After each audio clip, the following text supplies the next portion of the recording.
Welcome to this episode of Revolution and Ideology. I'm Nick. I'm Jared. And in this episode, we are continuing our conversation of Albert Camus' The Rebel. We are discussing part 4, Rebellion and Art. In the last episode, we discussed part 3, which was Metaphysical Rebellion. So check that one out if you aren't keeping up with us. In this one, Camus really talks about art in the context of rebellion and revolution. He also talks about this. We did an episode on the myth of Sisyphus, and he talks about art and absurdist art and absurdism and how art relates to the absurd in that. So you can check out that episode if you want that different perspective. It's a little different, I think, than what he talks about here in The Rebel. Anything to add before we dive in? No, I'm kind of excited. Dig art. Dig art as a way to express oneself in both ways, actually. We usually deal with art as propaganda for state or for positions of power, but also we dabble in the idea of art being an act of resistance. So I'm interested to see what he says within the context of The Rebel, for sure. Should be Cool. exciting. He says, quote, "Art is the activity that exalts and denies simultaneously. Rebellion can be observed here in its pure states and in its original complexities. Thus, art should give us a final perspective on the content of rebellion." So basically, he's ending his long discussion in the book of rebellion and his analysis of rebellion by looking at art and its relationship to rebellion. He says art should give us a final perspective on the content of rebellion. Then the next part 5, is him, which we'll do in the next episode, him talking about his sort of conclusions, I guess, that he's drawn from this analysis. In the first part here, he talks about how revolutionaries, he calls them revolutionary reformers, have been critical of art and why. For example, if you remember our conversation about the Russian nihilists, you can watch that episode if you want more there. They critique all aesthetics, just wholesale.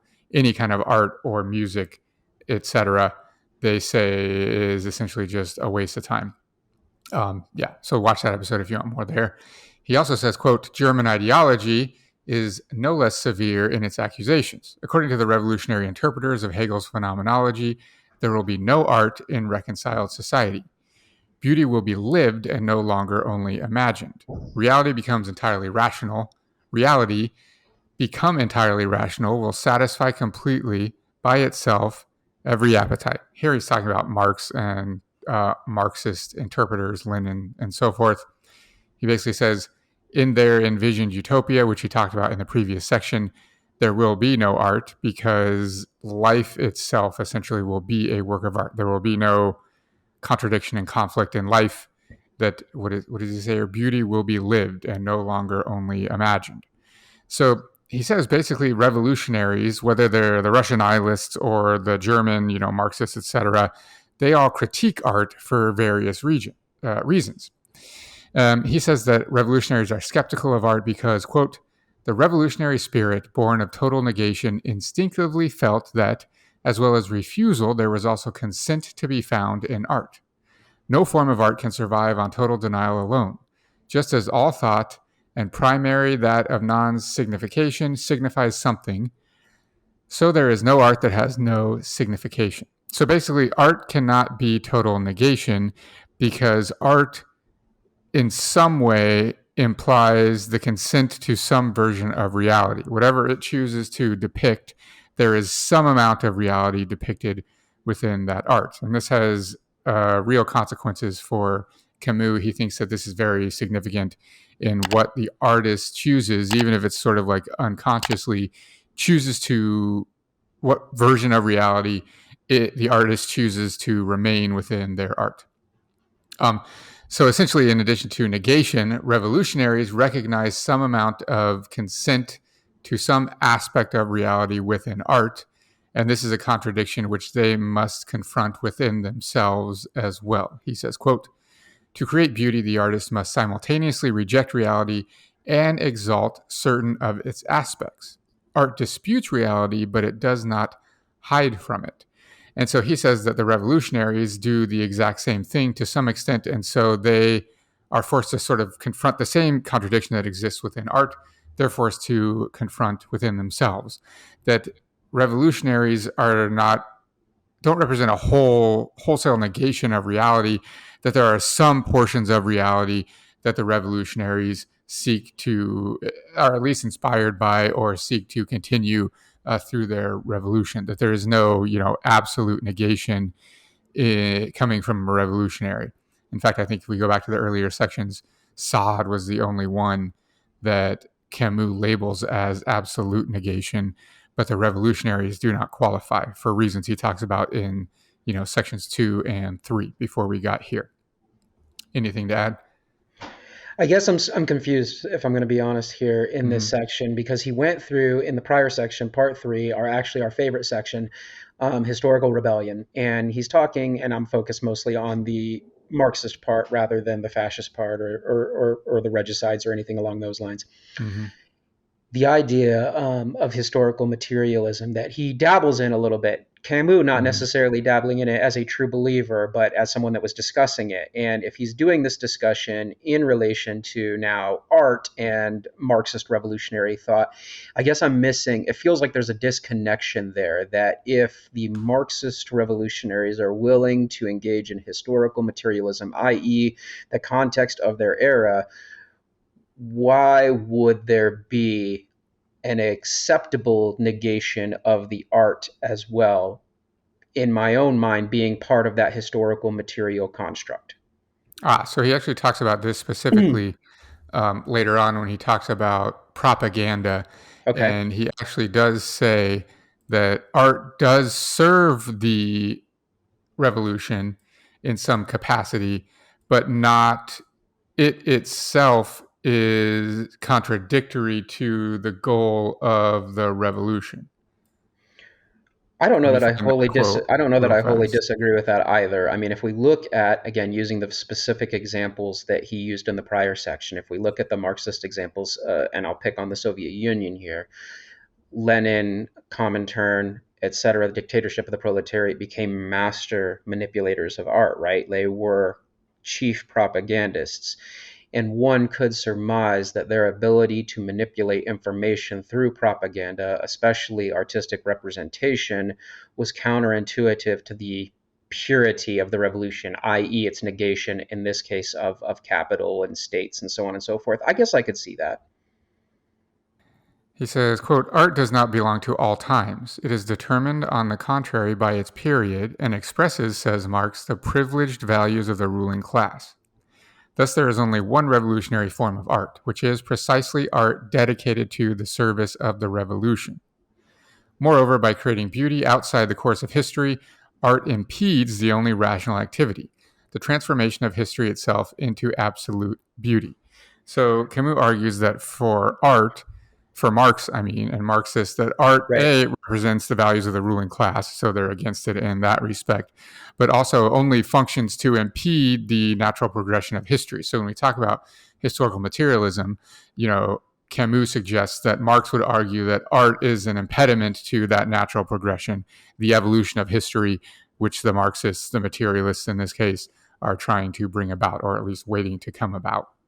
I wonder if we could find something directly rather than going through Camus' filter of Marx talking about that. So in this case, I would probably critique Marx, not Camus, since this is merely Mm-hmm. Camus relaying this information to us. But I would argue that's a wildly inadequate explanation of art. That it is only produced by the ruling class to, of course, reproduce the status quo and preserve the superstructure and so on and so forth.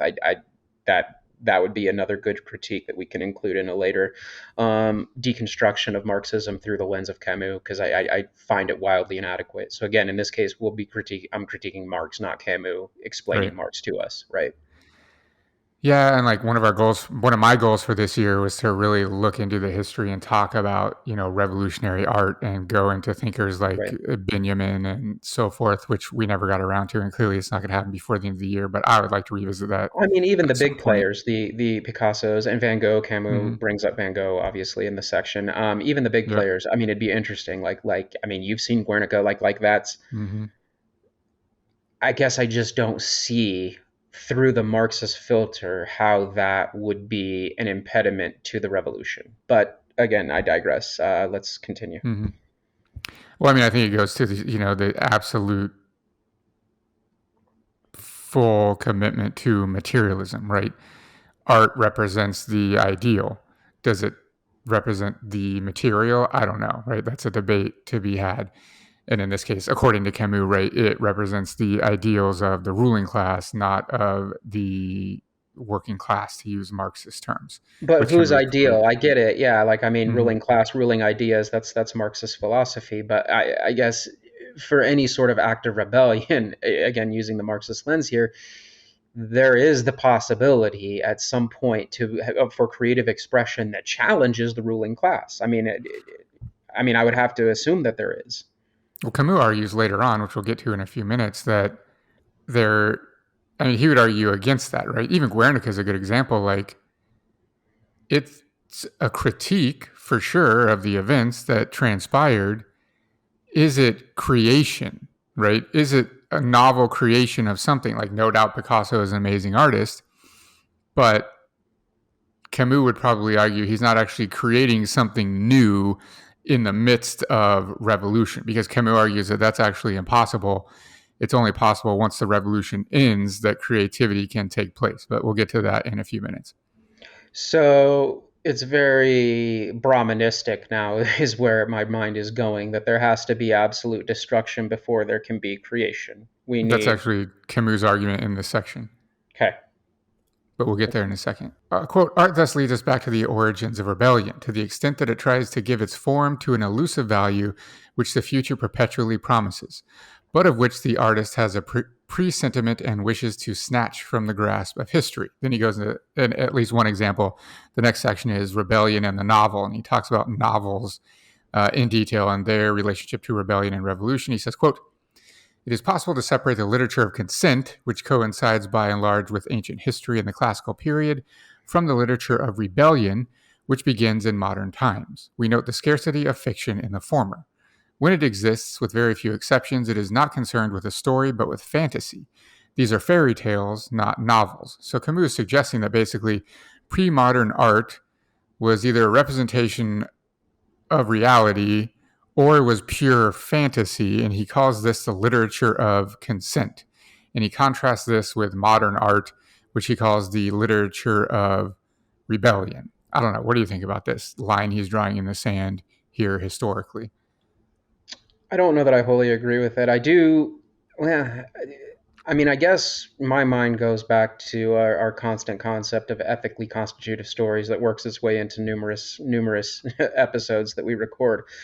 But if I look at like pre-modern art and the narratives, and since he's talking mostly about narratives, the narratives that maintain whatever status quo we're talking about, from Greek mythology to indigenous storytelling and so on and so forth.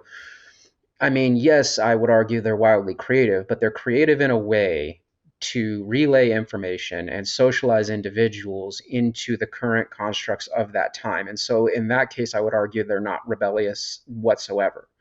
Mm-hmm. Um, and so, I guess I'm willing to accept that to an extent. However, those are just the ones that are best remembered. I guess what I'm saying is, and I don't want to like go all the way down the rabbit hole of, is Camus like in the 1950s and 60s an archaeologist, and does he know all the narratives, and maybe it's just we don't remember the people that were rebelling against the status quo way back in the day and so on and so forth. I don't necessarily want to go down that rabbit hole, but I would argue that it is in he's got tunnel vision in that interpretation. Like he's Mm-hmm. not willing to accept that there was pushback in all of these pre-modern societies. And again, I know he's mostly focused on Western Civ, but even in Western Civ, there's definitely going to be pushback. I mean, even something like a Euripides and his satire, if I want to pick on the ancient Greeks, like that satire was pushback. Is it an act of rebellion? I don't know. I mean, he was definitely cast out of Athens. I mean, he was exiled. So, I mean, that's just one example right off the top of my head. Whether or not that type of satire qualifies as absolute negation, I'd probably agree a little bit with Camus. It does not, because obviously he's starting from the point of departure of ruling class, ruling ideas. He's merely critiquing them, not negating them, I guess. Well, and we have to remember, right? He just got finished calling Marx a bourgeois prophet because he critiqued the status quo using bourgeois discourse, right? And Yep. bourgeois forms of Mm-hmm. analysis. Mm-hmm. So, maybe the Greek poets and playwrights were using bourgeois discourse to try to critique the status quo, Camus would argue maybe that that's not acceptable, right? That it doesn't qualify as truly rebellious, because he definitely makes that critique of Marx, right? He says this isn't a true critique because it uses the same discourse of the times. I Fair don't know. enough. But then he goes in to say, that the novel in its modern form was created in the 18th century, the same time that he argues the spirit of rebellion came into being through Sade and so forth. And then he talks about the French Revolution, obviously.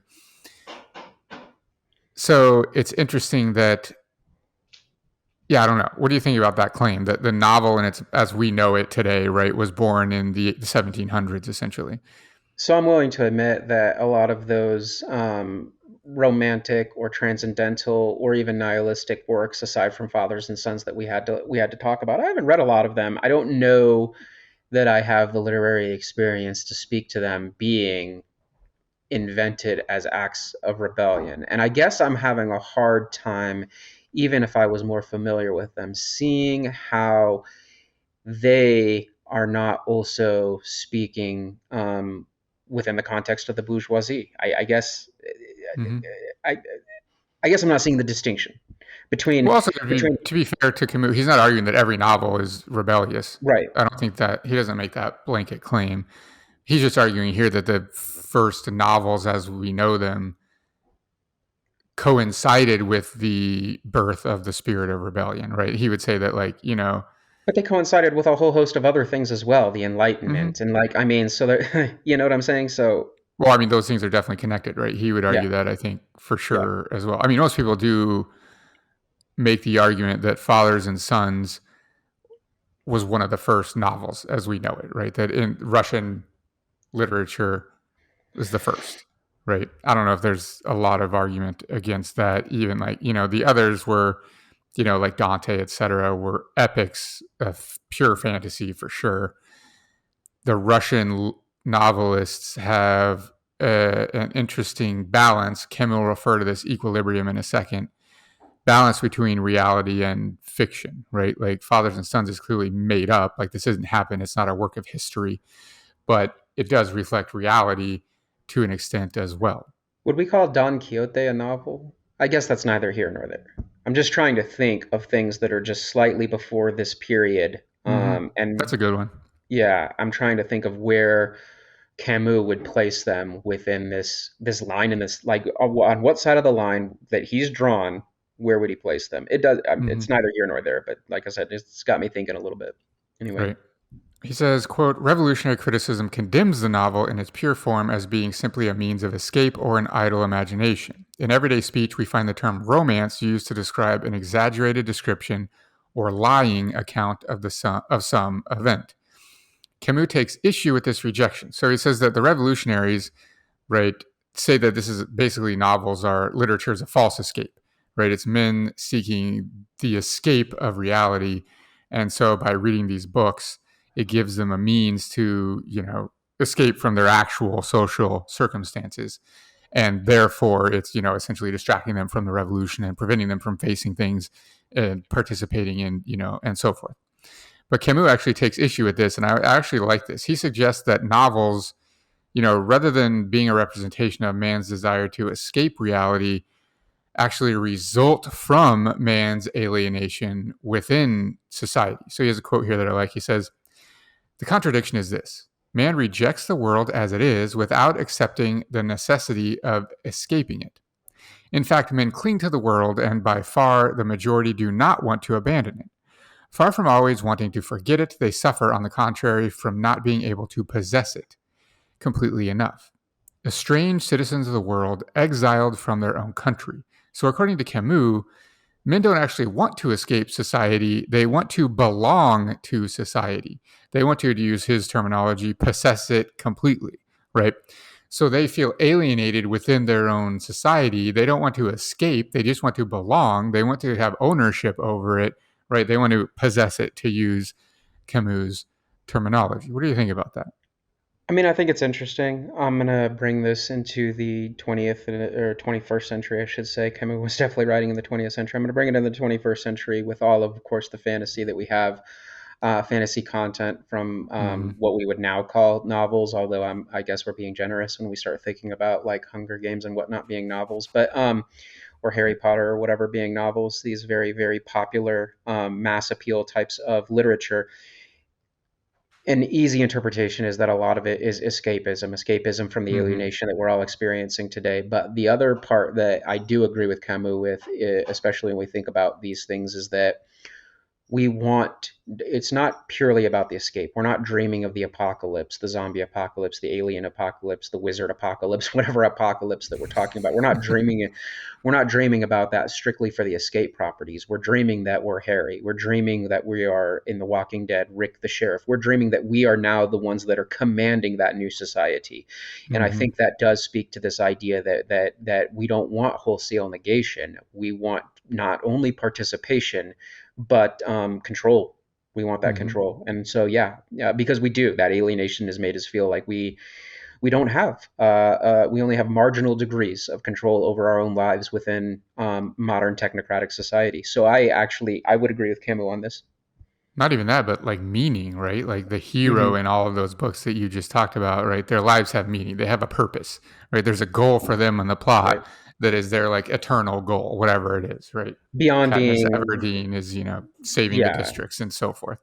like we all either consciously or subconsciously. I think for most people it's more subconscious, and that's not Hmm. necessarily meant to be demeaning, but I just don't know a lot of people spend a lot of time daily thinking about this. But there is a feeling there. They are feeling that alienation, that one dimensionality. They're struggling for that stimulus, as I've just cited three different like philosophers we've talked about recently, right, from Marx to Marcuse to oh my God, stimulus struggle. Holy jeez, it doesn't Desmond matter. Morris. Thank you, Desmond Morris. Hmm.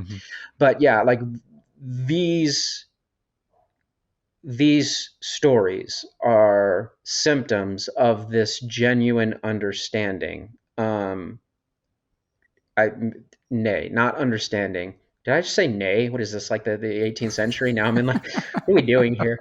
Anyway, regardless, it's not understanding. Like I said, there's a subconscious feeling. I don't know what the word I'm looking for is, but of just general dissatisfaction. Because if it Hmm. was understanding, we would actually maybe be able to do something about it. I don't know that we would achieve the total annihilation or negation that Camus would be looking for in his rebellion. But regardless, there would be to at least be reform. But there is this subconscious feeling, and I think it's revealed. And we've talked about this ad nauseum. In fact, we thought about making a class about it. Like, what does the apocalyptic literature and film and gaming and all of those things say about our society? What is it Hmm. about our society? So, I mean, this definitely speaks to us, and we could probably go ramble on and on and on about this. But back to Camus, I think I'm in agreement with him on this. It's not Although it's just interesting, I escape; it's think about that control. It's about a lack of control and the goals, two just like episodes that we happen to pick, right, Hunger Games and Harry Potter, he would probably say that those fit in the world of fantasy, right? I mean, they're universes that have to be created for these stories to take place in. Contrasting those with like Fathers and Sons, right, that takes place in feudal Russia. Like, there's no creating a universe like that was real life. Or in Camus' time, right? Sartre, I think, had just published Nausea, which is his most famous novel, right? And like the like metaphysically existential novel, like par excellence, at least for Sartre's existentialism. Camus, I think he had published The Stranger already at this point. And I mean, those are two like pinnacle examples of the realist, absurdist novel. And they both take place like in real life on the streets. I think Nausea is in Paris, and I don't remember where The Stranger takes place. Algeria. That would make sense, I think.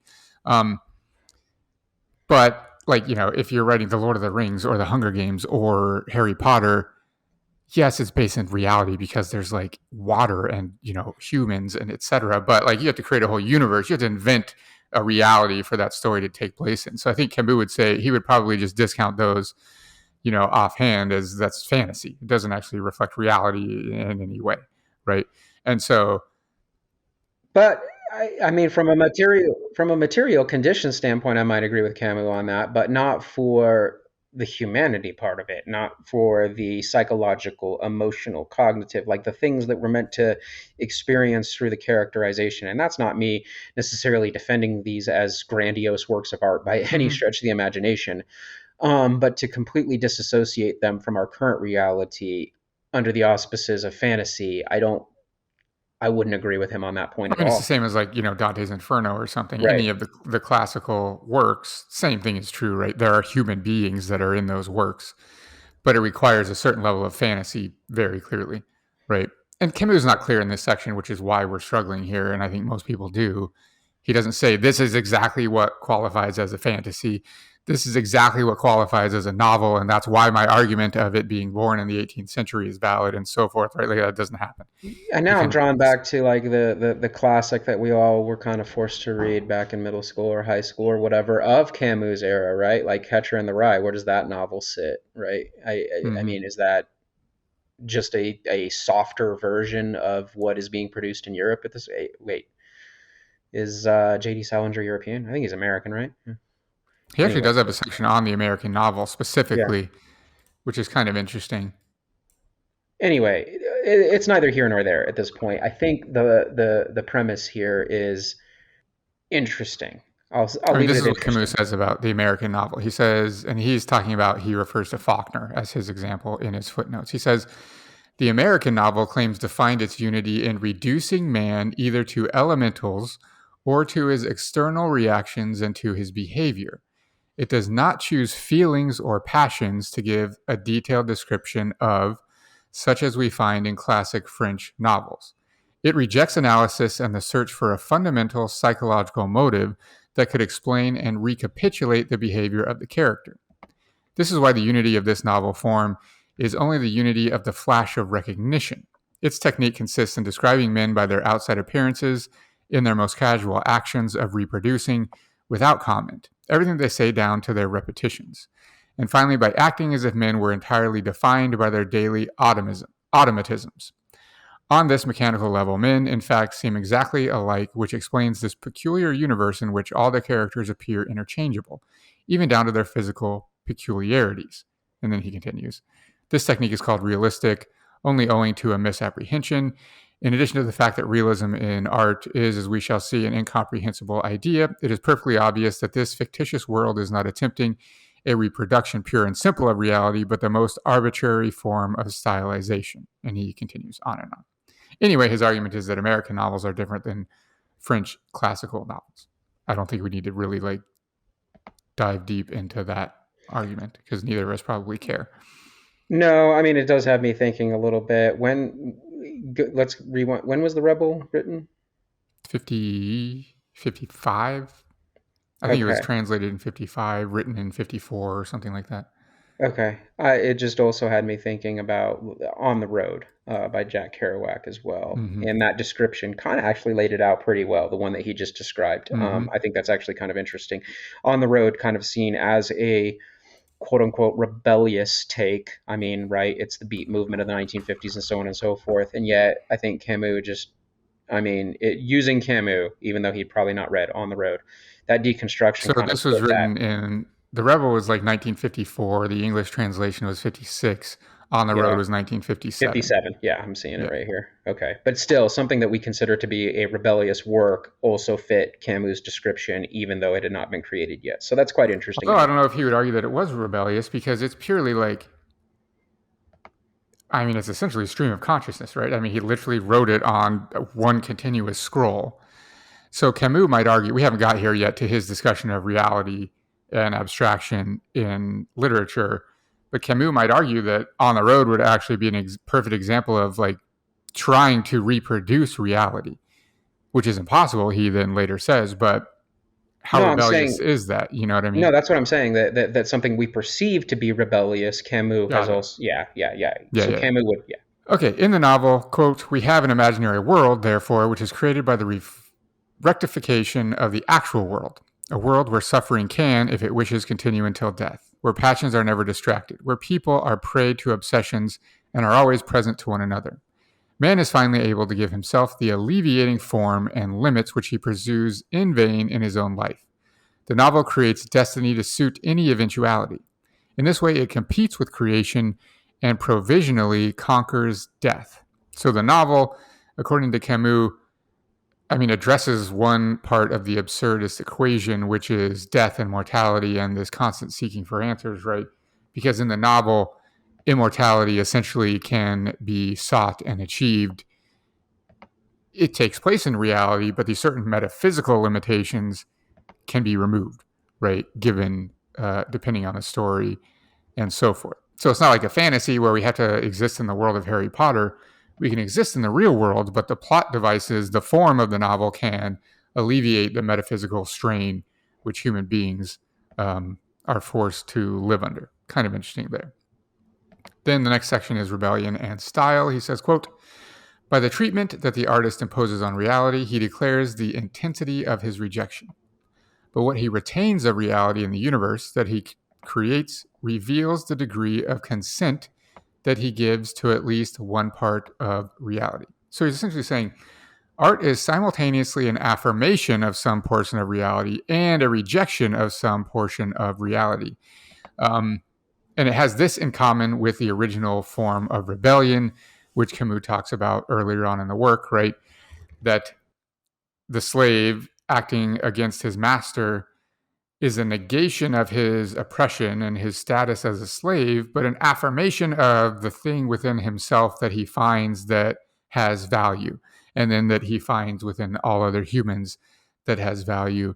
Camus says art is the same thing, that art, whatever it rejects and chooses not to depict and hold on to in its reflection of the world, it rejects, right? And as such, like that is a critique of reality. But that whatever it does choose to retain in its depiction of its universe that it has created, it is consenting to that form, that version, that aspect of reality. So art is both an affirmation and a rejection simultaneously. Anything to add there? I'm good with that. No, no. I guess that's what I was looking for earlier. Yeah, And some of these he didn't provide explanations. it early on. Yep. Yeah, no, I'm good with that. I like that. Quote, but just as there is no nihilism that does not end by supposing a value, and no materialism that, being self conceived, does not end by contradicting itself, so formal art and realist art are absurd concepts. No art can completely reject reality. So he's now said that basically you can't be on the absolute ends of the spectrum, right? You can't be a fully realistic art form, piece of art, whether that's Right. literature, painting, whatever, that can't exist. And he goes on later to actually explain it can't exist because it would have to be infinite. We can't possibly reproduce reality as it exists because we would have to literally describe and depict every single aspect of reality throughout the universe. That's impossible. He said you also can't go the opposite way and completely reject reality wholesale because there'd essentially be nothing left, right? So the example we were talking about earlier, Harry Potter or Dante's Inferno, or I forget which one you used in this example, there at least is humanity left, right? Emotion and Right. drive and so forth. These very basic, I don't want to use the term essence here because it has all kinds of connotations for German ideology, etc., which Camus is critiquing.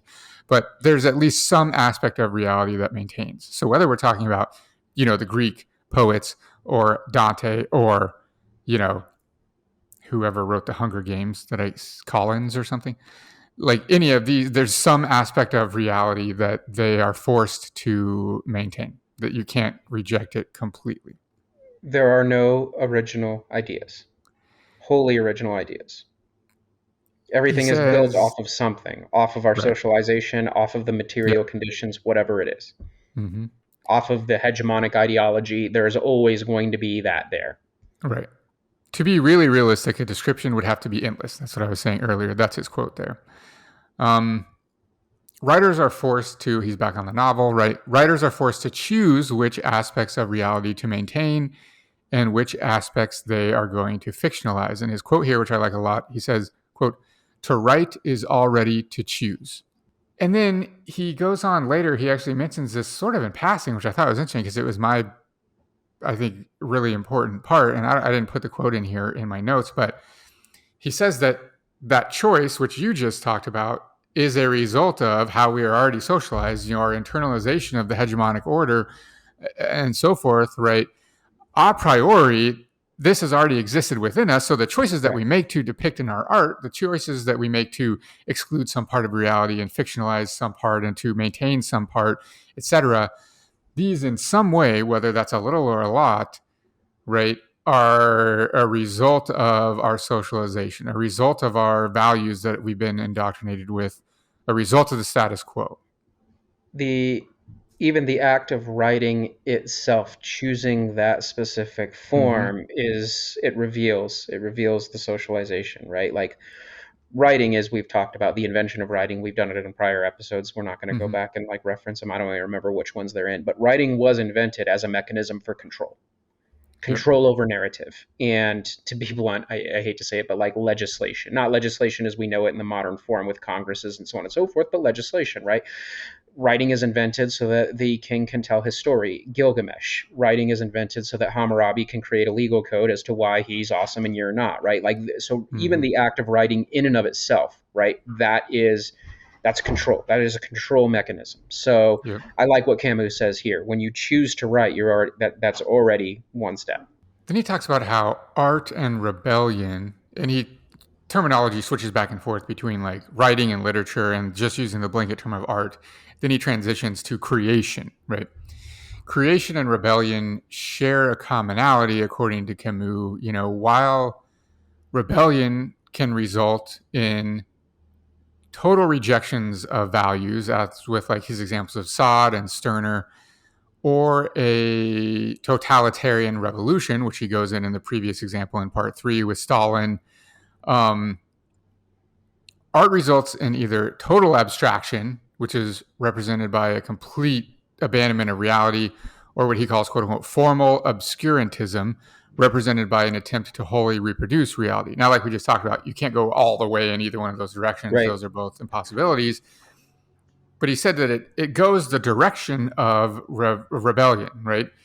It either is like results in the Sod and the Sterners, or it results in the Stalins and the Hitlers, right? Rebellion does. He says art can go both ways. Quote, if the equilibrium is destroyed, the result is dictatorship or anarchy, propaganda or formal insanity. In either case, creation, which always coincides with rational freedom, is impossible. Whether it succumbs to the intoxication of abstraction and formal obscurantism, or whether it falls back on the whip of the crudest and most ingenious realism, modern art in its semi totality is an art of tyrants and slaves, not of creators. What do you have to think about that? Say it one more time for me, the last part. Mm-hmm. Whether it falls back on the whip of the crudest and most ingenious realism, modern art in its semi totality is an art of tyrants and slaves, not of creators. So he's saying, his Yeah. argument here in this section is essentially that society is now so polarized, right? Not now, but in the 60s, maybe now too, if not more, but that's a whole other conversation. But at the time that Camus is writing, he's arguing that, and the whole work, like we talked about, is he's commenting on Stalin's Soviet Union Right. and what had just happened in Hitler's Germany and elsewhere. He's saying that now society is so polarized in that respect that we're either with the Sods and the Sterners who have rejected everything, or with the Stalins and the Hitlers that are totalitarian in different respects, right? Rational and irrational totalitarianism. Right. That art too is polarized, that it's either Yeah. the art of tyrants or it is the art of slaves, right? The oppressed or the oppressor, and not of what Camus in this case calls creators, right? He would say are true creators. Right. And spoiler Agreed. alert, he's going to say that there needs to be a synthesis, that creation lies in the middle of these two extremes, which is what he gets to next. What do you think about that? So I would agree with the context in which he's writing, right? Like you Mm-hmm. have, and here's the thing, like there's exponentially more art being produced by the slave master, or whatever we want to call it, the Stalins, the Hitlers, the Mm-hmm. shoot. I know he's not critiquing this at the time, but I would argue like even the more Republican style of governments in Western Europe or the United States, like they are the primary producers of what we consider art at that time, and the Mm-hmm. art of the slaves is the plebes, whatever, the proletariat masses is minimal. I would agree with it there. Mm-hmm. The comment that I want to add, though, is the illusion that the slaves now, because of modern technology, now have more ability to create on their own is, again, I use that word intentionally, it's illusory. So Mm-hmm. that's the other thing, is that we've been socialized to the extent, and I don't know what this has to do with Camus at this point in time, but I do want to get it out there because I think that's what he's alluding to, is that the slaves have been wholly socialized by the art produced before, that the art they themselves can produce, even with all of the tools available to us at this point, is merely the art of the slave master. So the Mm-hmm. slaves themselves are reproducing the art of their oppressor, so to speak. And in that, I would wholly agree that most art produced even today is anything but rebellious, Mm-hmm. and certainly not absurd. He says, quote, when stylization is exaggerated and obvious, the work becomes nothing but pure nostalgia. The unity it is trying to conquer has nothing to do with concrete unity. On the other hand, when reality is delivered over to unadorned fact or to insignificant stylization, then the concrete is presented without unity. Great art, style, and the true aspect of rebellion lies somewhere in between these two heresies. So he's saying the reality, I mean, this is right, this like cliche, reality is somewhere in the middle. The truth is somewhere in the middle. Somewhere between like the complete abstraction and on the other hand, right, the absolute depiction of reality, that somewhere in the middle is true, he says, great art, style, the true aspect of rebellion, right?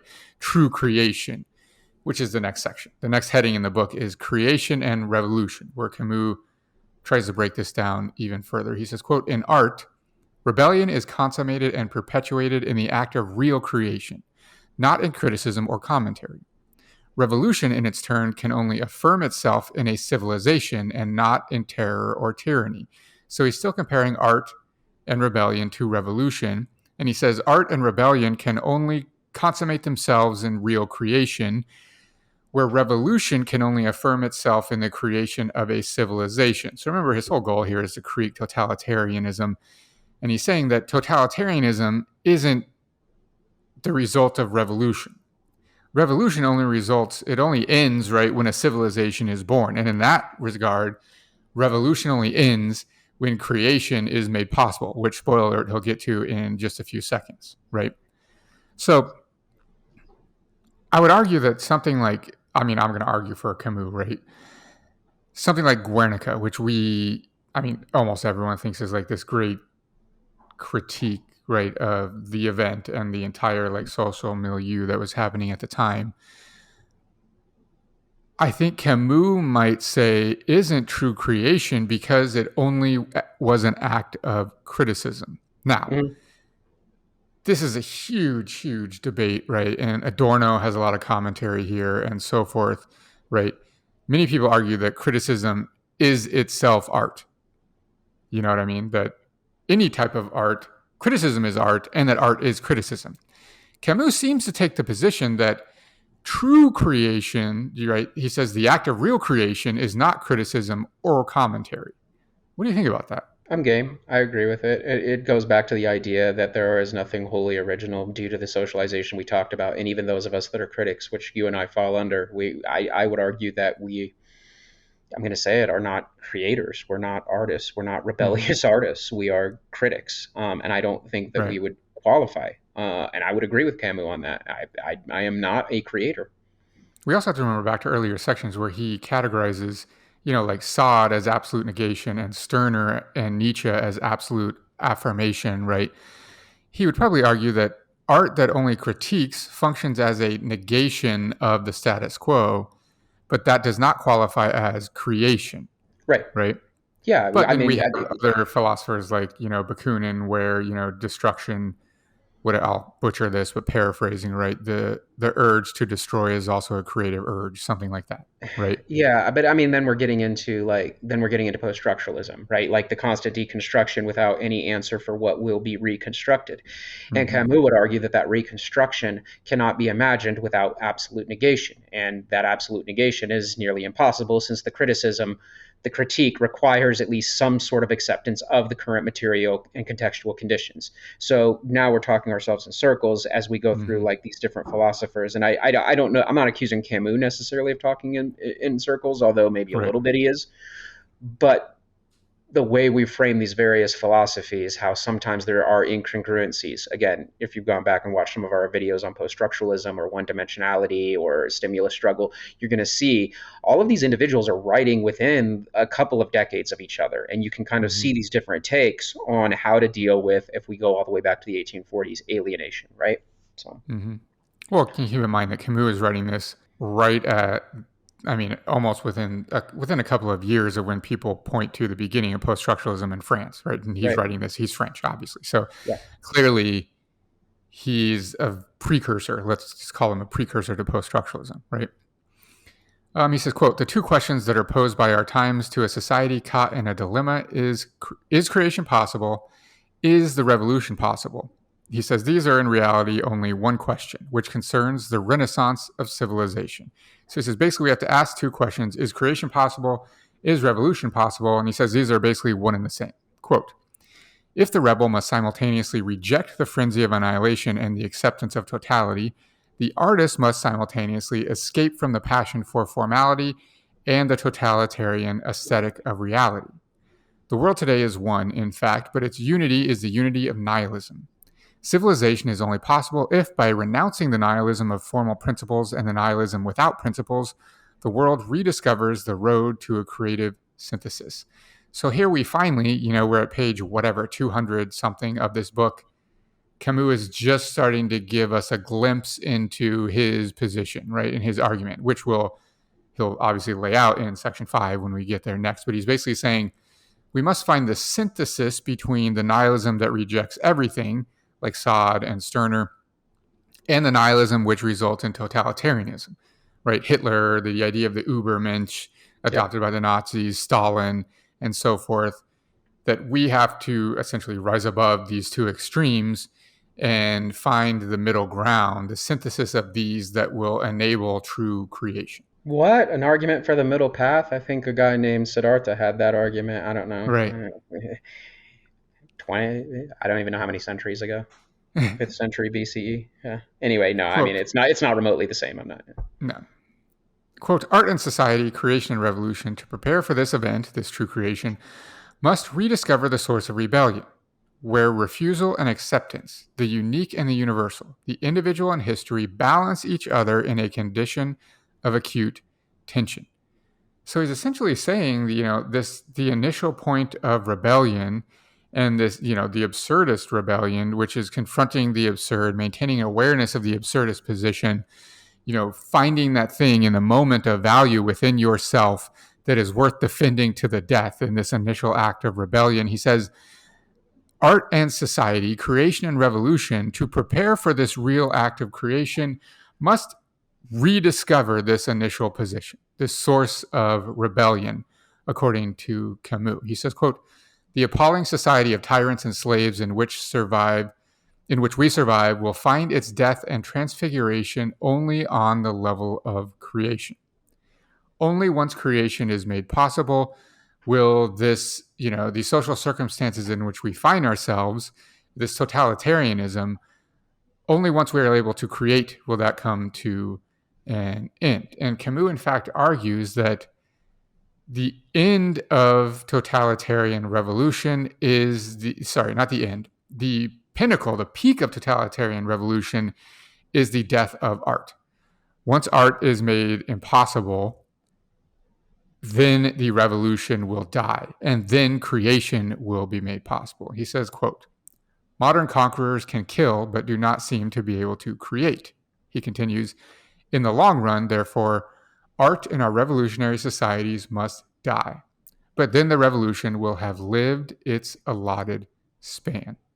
So he says, once totalitarianism runs its course fully and completely, we will only be left with conquerors, and there will be no creators. There will be no art. And if you remember back, he uses in this section, he repeats it actually, Nietzsche's idea that, men must create their own values, right? They must realize abandon, God is dead, etc., and that men must rise above and create their own values under which to live. This concept of the Übermensch, etc. We talked about this back in section 3, I think it was. And Camus says something to the effect of, unfortunately, Nietzsche's big mistake was realizing that totalitarianism comes easier than art. to modest men, I think he says, or something like that, right? And so totalitarian results. Camus is arguing we must get back to that sense of creation, and that only once totalitarian has run its course, once we are left with no one but totalitarianists, there are no more creators, then the revolution must necessarily end and creation will be made possible again. But he says, this will result in hell, this absolute totalitarianism. And he Right. says, if finally the conquerors succeed in molding the world according to their laws, it will not prove that quantity is king, but that the world is hell. In this hell, the place of art will coincide with that of vanquished rebellion, a blind and empty hope in the pit of despair. But hell can endure for only a limited period, and life will begin again one day. He says, so absolute totalitarianism very clearly will be disastrous. It will result in hell, to use Camus' words, but out of that hell will be born again the initial spirit of rebellion, and along with it, the ability to create, creation, art, etc. What do you think about that? I don't know that I disagree or agree with it. I do find it to be, I guess my first thought is that it can be used, this quote and this thought could be used for the accelerationist argument, which That's is a exactly what turnoff I for thought me. when I read it. Yep. I'm not a big fan of the accelerationist argument because of all of the quote unquote casualties and the things that we're going to leave Mm-hmm. by the wayside just to get to that creative essence. Um, my morality or ethics won't allow me to be an accelerationist. So, but Yeah, but that that's just because you're socialized into those ethics and I am, I, morality. I am, I am socialized into those. No, not all of them. We know we differ on this one. I think some of it's human nature, but that's a whole different argument that we don't need to open up that can of worms right now. Anyway, I mean, that was my first thought. Mm-hmm. It could be misconstrued as accelerationist. Yeah, which is kind of interesting because I thought the exact same thing. Yeah, And he's actually arguing sort of against, right? The argument that he's arguing against in this whole work, which is Sartre's and others, is that their argument was basically the casualties being caused by the Soviet Union are worth it if the means are sort of worth it if we can get to the right, communist ends, right? The accelerationist argument is essentially that, but it should happen more quickly, right? That's their argument. Is right, that yes, maybe millions of people will have to die. Let's do it as quickly as possible so that we can get there as fast as possible. And then I guess in theory, maybe the casualties will be minimized because we've gone through that. We've gone through hell, incredibly quickly. So it quote unquote, won't be so bad, right? Yeah, I thought the same exact thing. But he doesn't make that argument, but it's easy to read into that yeah, argument, mhm, right? He's saying we have to go to the worst, right? We have to go through hell before the spirit of rebellion and creation will be born again. He's not saying let's do that as quickly as possible. He's just saying that it needs to happen, I guess.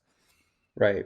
Yeah, I mean, it's just such a turnoff of an argument when you read into Mm-hmm. it. That acceleration argument. There are very few things that wear me out more than the accelerationist argument when you talk to people about it. But anyway, that's neither here nor there. So We also have to go back and say, remember this started to connect to a lot of the myth of Sisyphus for me and some of the arguments that he made there, right? Where, this lack of hope, that the absurdist necessarily has a lack of hope. And he even talks about it in the beginning of this book when he's talking about, the slave and the master, and the slave in the initial point of rebellion.